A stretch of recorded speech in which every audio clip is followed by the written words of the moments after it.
Thanks very much for doing the interview. So you know what we're doing, the film is about the early days of St. John's Park and the parish around the area.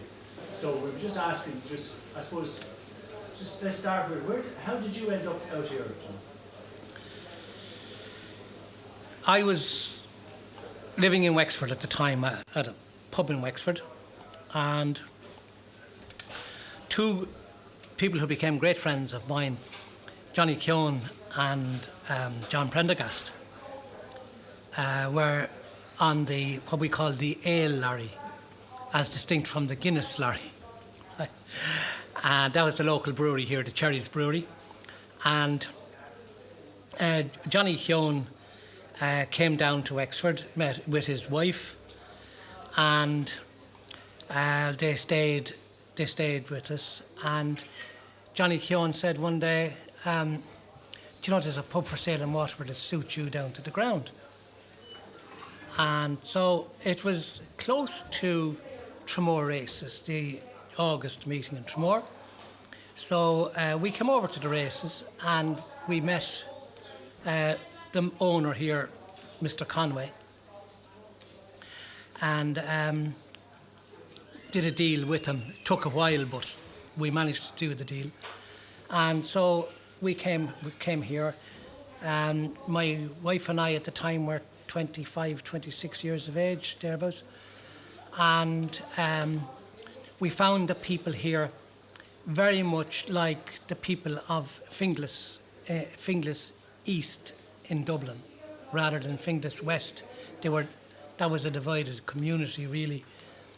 And very close-knit, wonderful neighbours, people who cared for each other and who didn't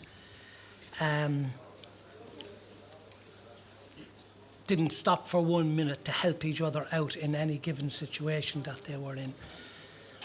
So, as I said, we came here in November 1968, and just around that time, the Parish Development Association started.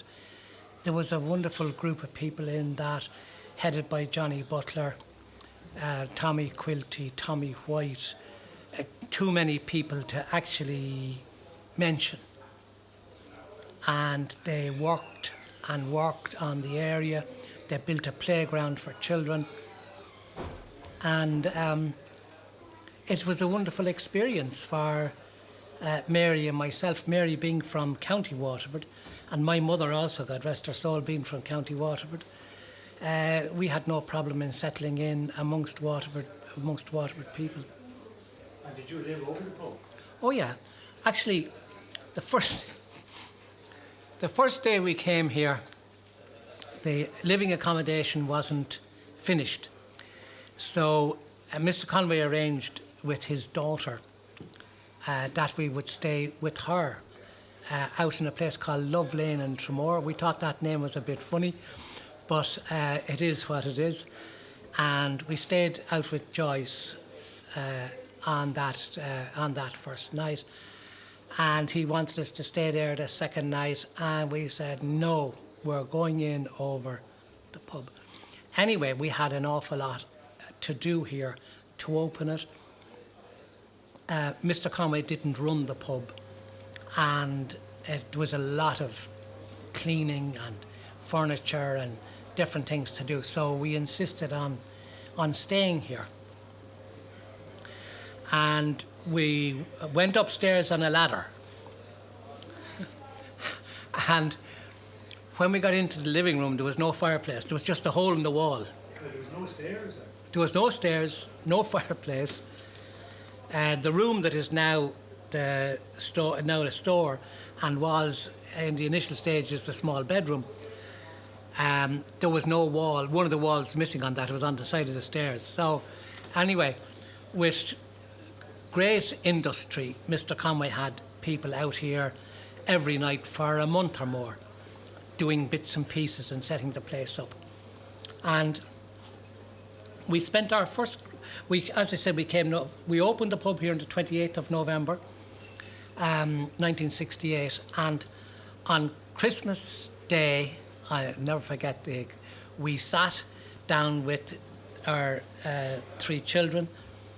Susan was a baby at the time, and the heat we had was from a hole in the wall fireplace. We had made arrangements to get central heating into the premises, but it hadn't been put in by that Christmas. So, and luckily the weather wasn't too bad, so we were able to survive. And you remember that forever after that. And I mean, was your family always in the pub business? Yes. Okay. Yeah. So you were no stranger to pubs? No. And My father had 3 pubs. okay. Yeah. Because it's a tough life for a family, isn't it? I suppose it's tougher now. It wasn't as tough back in those days as it is now. I found that people respected you if you set a standard and kept a standard. People respected you. Now, I worked in a place called the Bottom of the Hill in Finglas, and I actually lived in Finglas. I lived in the inner city in Dublin. I lived in the leafy glade of Botanic Avenue in Dublin. And I worked in different places, different pubs in Dublin. And I can tell you for a fact that everywhere I worked, and that includes the Bottom of the Hill, if you were resolute, decent, honest, you were respected. And it was the same here. And people were willing to help you. People wanted to see you. The people here wanted to see Mary and myself be successful. And like, how do you repay that? How do you compensate? There's no way that Mary or I could ever thank the people in this area enough for their kindness towards us, minding our children, bringing the children to school. My God, you only have to name anything that parents of young children go through, and the people around here did all that with us. Now, we tried to help back, of course. Yeah, you got involved in a lot of things in the community. Yeah. So what kind of things do you remember in those early days that you got involved in? I used to support the development committee. It was my first time, well, apart from Wexford, but it was my first time being a manager, owner. Because like in Wexford, I was an owner and there was no management as such. I only had one person working for me. But when I came here, I had 3-4 people. And of course, by the time we were 12 or 18 months here, there was 6 or 7 people working here, including the boys that went around the floor, serving tables and bringing in bottles and glasses.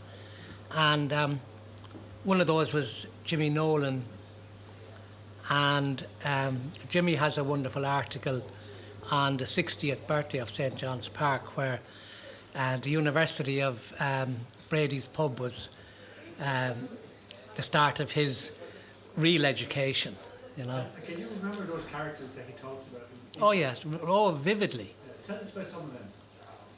Well, Jerry Fagan, he mentioned, was as one person.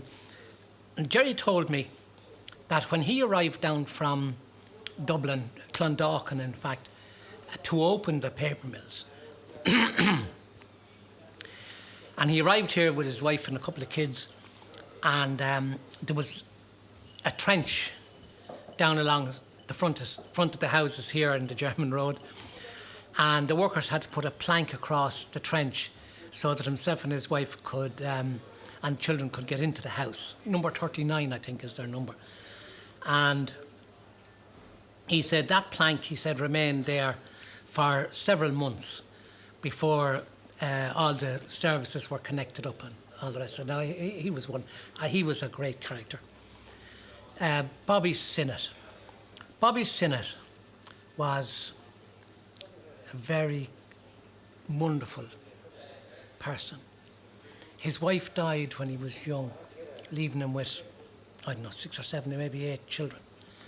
And people wanted him to put the children into social services, but no, he said, I brought them into the world, he said, and I'll rear them.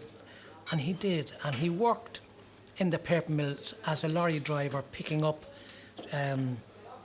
cardboard in the different shops around the town. And then when the paper mills closed, he went to work in Fannings, and he was a lorry driver in Fannings then as well, delivering wholesale stuff to shops and pubs and things.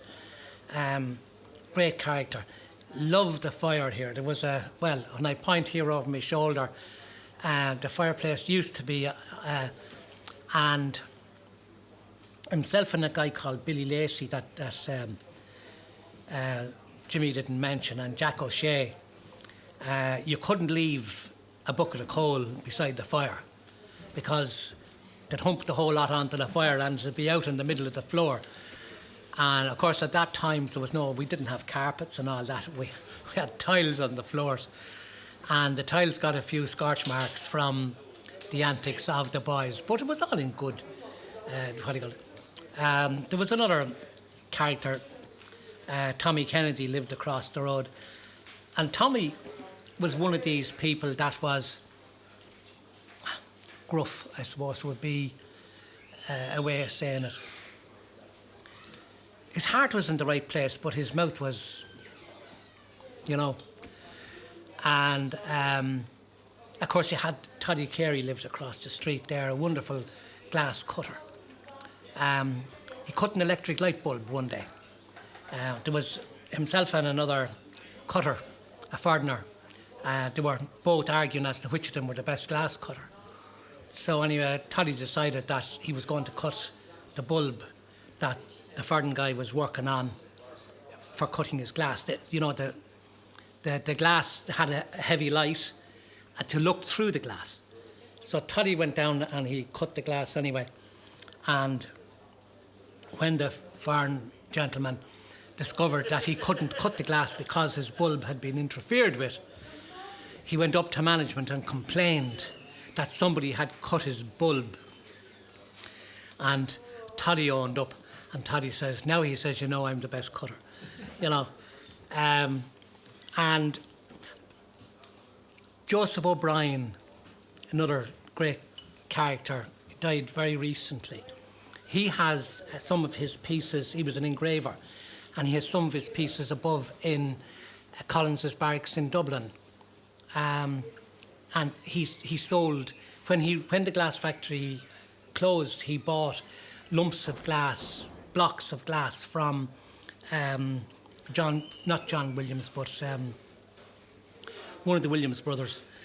And he cut out these things, and he did things like the Book of Kells and the Moses with the Ten Commandments and stuff like that. And he sold these individual pieces to Americans. He oftentimes had the stars and stripes on stuff so that it would appeal to Germans.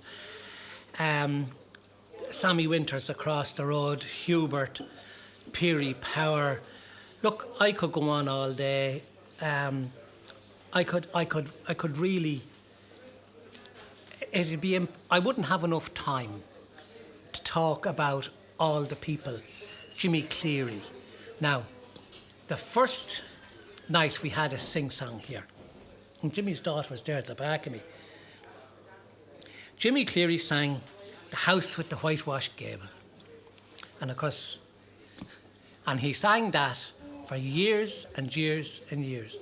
And I don't think he had a Joe Dolan song he liked more than the Whitewashed Gable, but he did sing all Joe Dolan songs as much as possible. And he was MC here for years.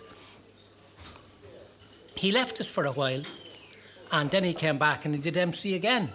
And there was one poor man wasn't too happy that Jimmy got his job back because he had lost his, and I'm not going to say who that person was. Yeah. And was the singing pubs a big thing at the early days?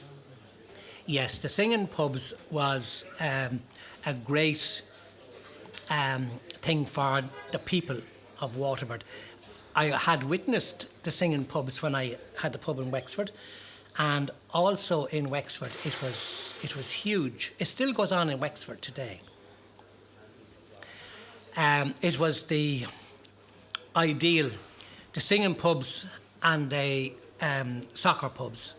They were the two big inter-pub competitions, and of course we've had the pub league, yeah, and of course we've had the inter-pubs golf, and we've had the inter-pubs Gaelic football since then. But the singing pubs had an enormous appeal because it happened at a time of the year in October, early November, when things were quiet, and it was the local opera festival was on at the time, and we won it. I'm glad to say we won the pubs league, and we won the pubs league. We won what was also known as the Kiley Cup. The Kiley Cup was the losers group, and we were the first pub in the town to win both. Now, we only won it by a day because Paddy Fleming's pub in the Glen actually won the losers group the night after we won the winners group, and he had won the winners group on 2 or 3 occasions. So, but there was great camaraderie and rivalry between the pubs. And was it all local singers in the singing pubs? We always had local singers. So Yeah. pack it No. We didn't need to. There was so much talent out here, you know. Can you remember the singers besides Jimmy? Oh yeah, Nicky Stewart, a wonderful tenor. Liam Hammond, who sang My Way, like as if it was Frank Sinatra was there present. Jimmy Hennessy had raised a roof of the house with Jerusalem. Maureen Barry with Fernando. Oh my! Look, I could go on and on and on. There was so many. We were only allowed a half an hour, you see, so you had maybe 6, 7 singers at the most. Alma. Gosh, I can't think of her second name now. No, she was in a group. Herself and her brothers. Meany. And Alma Meany. And yeah, they it was just look at the people just, and the competition to get on the singing pubs, of which I had no part. Jimmy Cleary decided who was singing and who wasn't singing, and that was the end of the Did story. you take bribes? Oh no. No, Jimmy wasn't like that. No, Jimmy wasn't like that. He was serious. But He was serious about it. all Jimmy wanted was a large bottle and a sing-song. And as long as I've known him, he never wanted much more than to have his family happy, go to work, come into the pub, have a large bottle, and if somebody started a sing-song, Jimmy would sing along, you know. And the pub league team that you had, can you remember who was in the team? Well, we had so many different pub leagues. You said the early days. Yeah. Paddy Keown was in goal. Jimmy Halligan, Jerry Downey, Jerry Burns,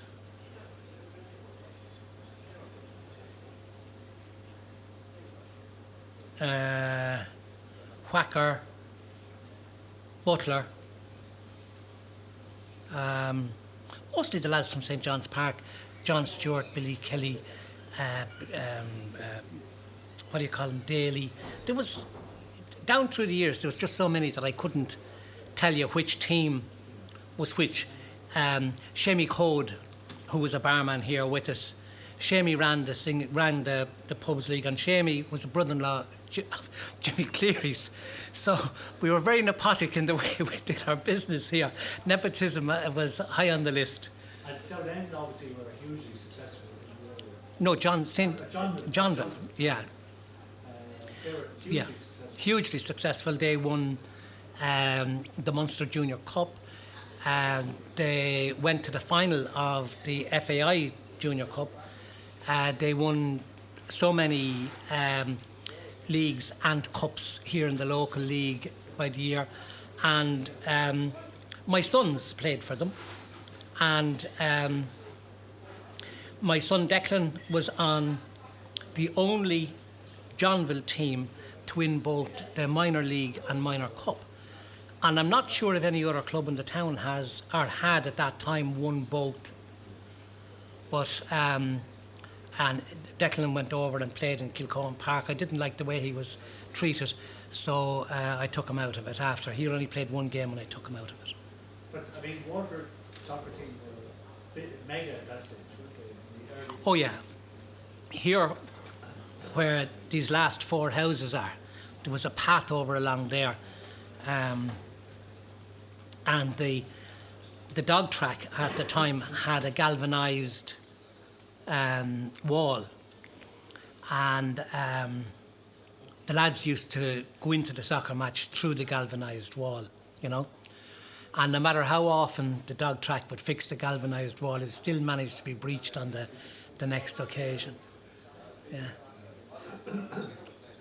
And so I suppose just in relation to just growing up here, the other way there was a lot of talk about it being a rough neighbourhood and all that kind of stuff. Did you ever have problems in the pub in relation to? The only problems that we've had in the pub has happened since the Equality Act, where we have had undesirable people come in and cause rows. In fact, on one occasion, I got headbutted. And the customers stood up and threw that itinerant out of the place. So we put in cameras, and I suppose if we hadn't got the cameras today, we'd still have these people coming in, because they know now if they come in, there's a camera, and we will insist on prosecution. And John, in the early days, did you have a book for the locals? Like, you know what I mean? Did people get more? They drink on tick? Now, this was a very contentious issue with some people in the local licensed vintners. And I stood up one day when this was being debated, and I said to them, how many of you people have a bank overdraft? And they all said they had a bank overdraft. So I said, you're all living on credit. Now I said, you stand up here now and you tell me that your customers are not worthy of credit while you're living on credit yourself. And that was the end of the conversation as far as the vintners were concerned. And certainly, yes, we did give, and there was occasions when if somebody was, we'll say, had to go to Dublin or go to hospital or something like that, we had no problem giving somebody a few pound or a few quid, as we used to call it at the time, to help them out with bus fares and everything else, because there was no such thing as free travel or anything like that. So yes, we did. The people looked after us and we looked after the people, and we have no apologies to make for that. But that was normal, wasn't it? It was. And but would you think there, just to go back to that time, you said there was never any trouble from the locals. But I mean, we say in Waterford, people would see, and saying the rest of Waterford, people would say that St. John's Park had a rough reputation and blah, blah, blah. I mean, was that just all overblown from your point of view? Look, St. John's Park now is over 60 years old. There's 450 houses or something, or thereabouts in the area. And the houses were basically populated with young married couples with families. So you had probably 3 or 4 times the number of children in the area than you had adults. Now, I was a young fella and I was an absolute angel. I never did anything in all my life to upset or cause any controversy. And all the children here were the same. We're all same. Of course, you know, like young fellas get together and they, what do you call it? But I'm not going to name any name now, but I know a man and his wife and his 5 children who refused a house here in St. John's Park. They lived in another part of the town. And eventually they took a house here in St. John's Park.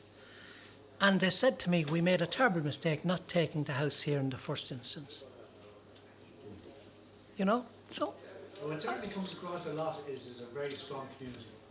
lovely community. People looking out for each other. I never, all the places I've worked in, like, I worked in the Stoneboat in Kimmage, I worked in Bray, I worked in, as I said, the bottom of the hill in Finglas, I worked in Dwars in Lower Mount Street, I worked in Brady's pub in Maynooth, Brady's pub in Strafford, Brady's pub in Timahoe. My father's 3 pubs, I worked in those. And I never met a community like the community here. Now, of course, I never met a big community in the likes of Maynooth, Strafford or Timahoe that you met here. And I have to say also that I found Wexford was a fantastic place. The people in Wexford were absolutely lovely people too. But, I mean, if you're going to judge people by what they have or what they have not, you're starting off on a very wrong foot. Okay, John, that's fantastic. Is there anything you want to say before we finish? I'd like to say that Jimmy Nolan should have gone to UCD when he got the bloody scholarship. Well, there's still time for him yet. I don't know, but Jimmy worked in, when Jimmy was in the Abbey, he actually stayed with my parents and did a bit of part-time bar work in the pub in Maynooth to subsidise his existence in Dublin. I never knew that. Yeah. Interesting. Yeah, so we have a great association and affiliation with the family. Caroline, the only girl, didn't work in the pub, but the boys all did except for one who betrayed us and went to work in the candy store. Was it paid better down there? No, I think there wasn't a job going here at the time. Or he may have been poached. Headhunted. Headhunted, yeah. Listen, John, thanks very much. Thank you very much. Go on, John, sorry. I want to say about the smoking ban. At the time it was brought in, where I agreed with the ban in principle, I did not agree with the way it was enacted. Because at that particular time when it came in, St. John's Park was 45 years old or thereabouts. And as you can understand, all these people that came out here originally with families, we had quite a number of senior citizens, as we used to call them. And they would come in the morning time, or some people in the morning, some of them in the afternoon. They'd sit at the fire, have a chat, have a large bottle. Of course, it was all large bottles, back that time. And suddenly, with the stroke of a pen, they were criminalised. And that was wrong. I felt that it should have been brought in a way where a pub could have a separate room for smoking, and that these old people wouldn't be criminalised for having a smoke and a drink and a chat, because it was their only outlet in the day. And some of them couldn't even have, some of them come down and sit down at the fire, the likes of poor Nanny Rowe and some of these, you'd give her a cup of coffee, or a cup of tea, she mightn't have the price of a large bottle. But it was wrong that these people were so badly treated by people that didn't know or understand and had no feeling for the older generation at that time, that smoked all their lives and now suddenly they were criminals for smoking, and that was wrong. It was very wrong. Thanks, John, for that. That's a good point. Thank you. Okay.